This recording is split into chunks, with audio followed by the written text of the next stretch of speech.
welcome to Leadville, Colorado. My name is Lainey Meyer. I am the farm manager for Cloud City Farm. We are a program for the nonprofit organization Cloud City Conservation Center. It's a beautiful spring April day here. It's one of our earliest springs. As you can see, we hardly have any snow left. It has been unusually warm this April and very little snow for the winter. The farm, this is its 5th year of production. The first year though, this site was a brownfield site. It used to be a loading area for the train for mined materials. So our environmental assessment for the soil found that our top 6 inches needed to be scraped away and removed from the property. And that left us with a blank slate with very hard and rocky soil here. The reason why we started the farm was because as a conservation center, we wanted to increase zero waste opportunities in Leadville, and we started a composting program. So these 2 tubs are our composters. People can bring their kitchen scraps, dump them in, and add some wood chips for carbon. And then we have an automatic auger that we manually push around to help aerate it. This is some finished compost that we just emptied out of the tub. As you can see, because we use so much carbon, this one had a lot of wood shavings in it. It doesn't completely break down, so it's often kind of chunky. I do use it in our beds in the fall time, but it does require a lot of raking away the top part to make a smooth bed. So we also had a volunteer build a compost sifter, which is over here.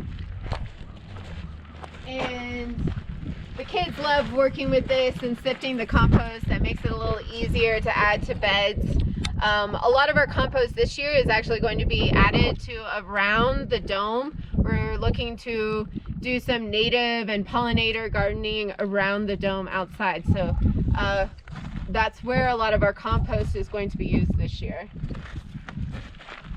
So next we'll go into our growing dome here.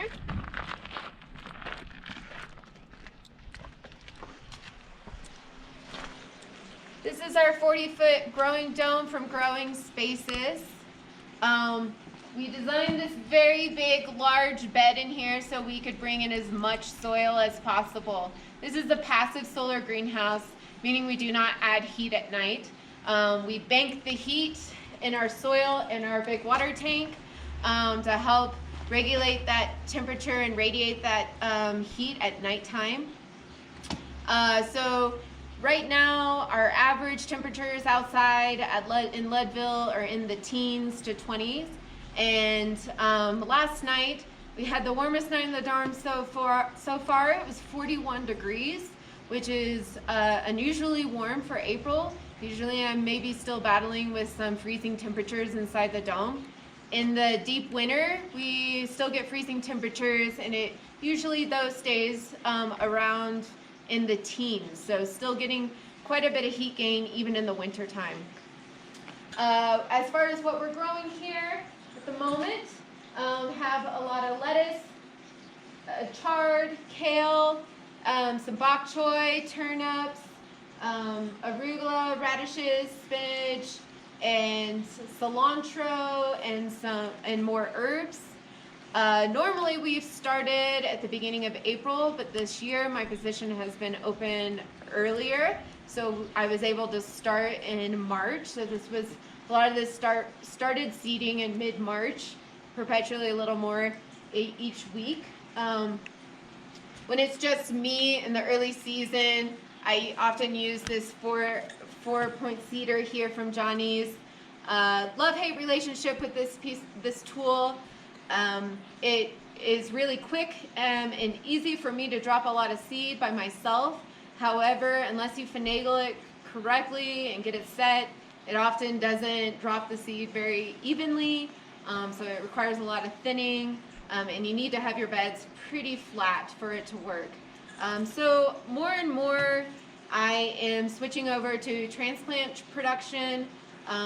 Really helps my germination out. I had some spotty germination this season, And I don't know if that was because it was earlier, my cedar, but also it's been very hot in here, unusually warm.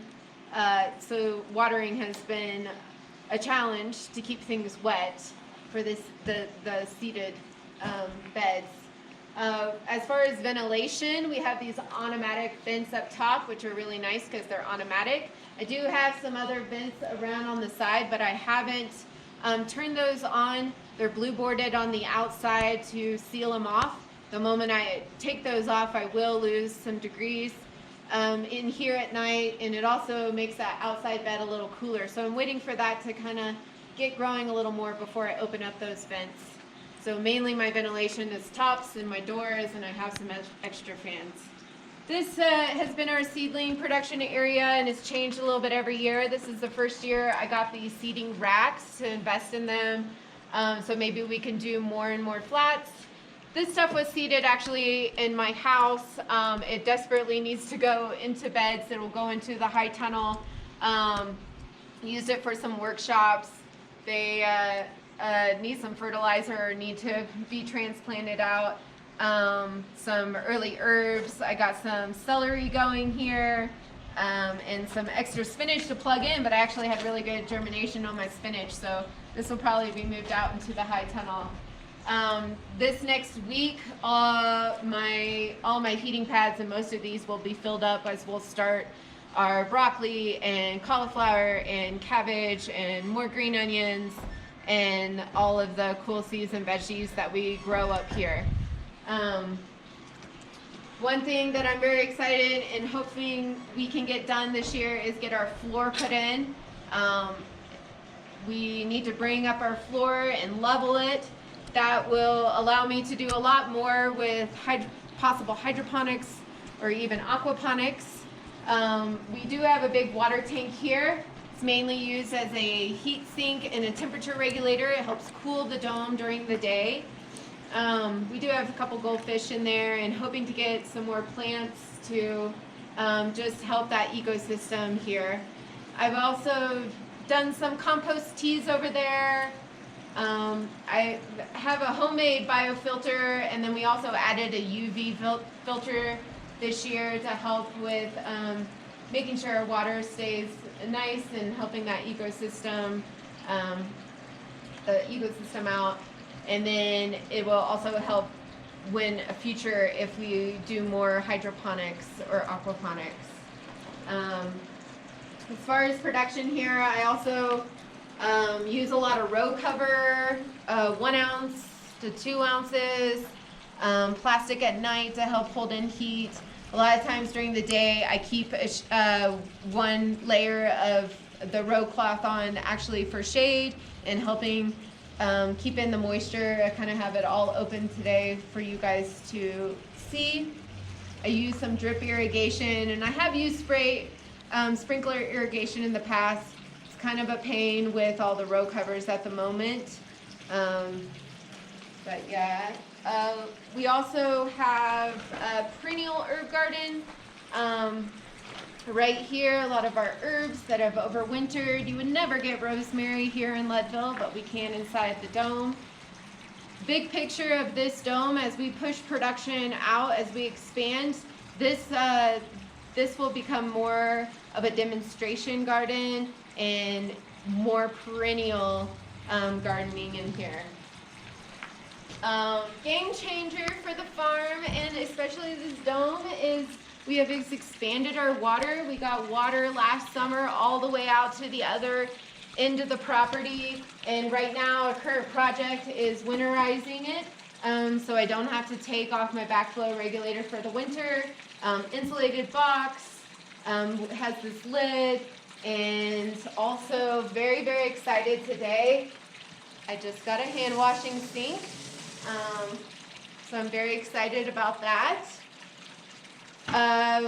As we do more perennials and overwintering, I'm also overwintering pests. So I've been battling with some thrips this early season, been spraying with neem oil and safer soap for the aphids as well, and then also doing some biocides with spinosad and a few new products I'm trying out from Maroon Bio Innovations, one for powdery mildew and later in the season, and one for my insects.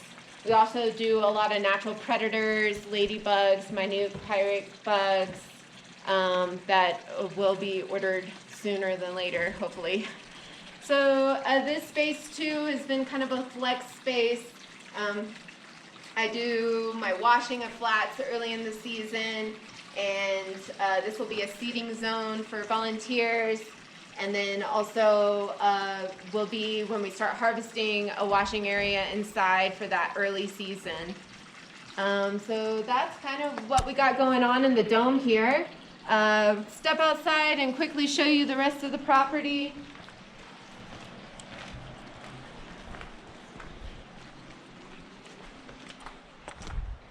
It's always slow with construction around here because we have very hard and rocky soil, and machinery is very expensive, which we do not own any.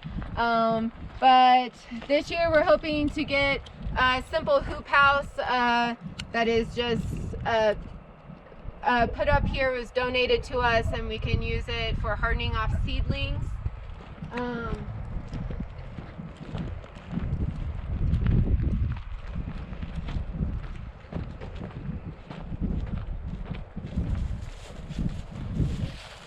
Here we have our high tunnel, which this is our second year in production.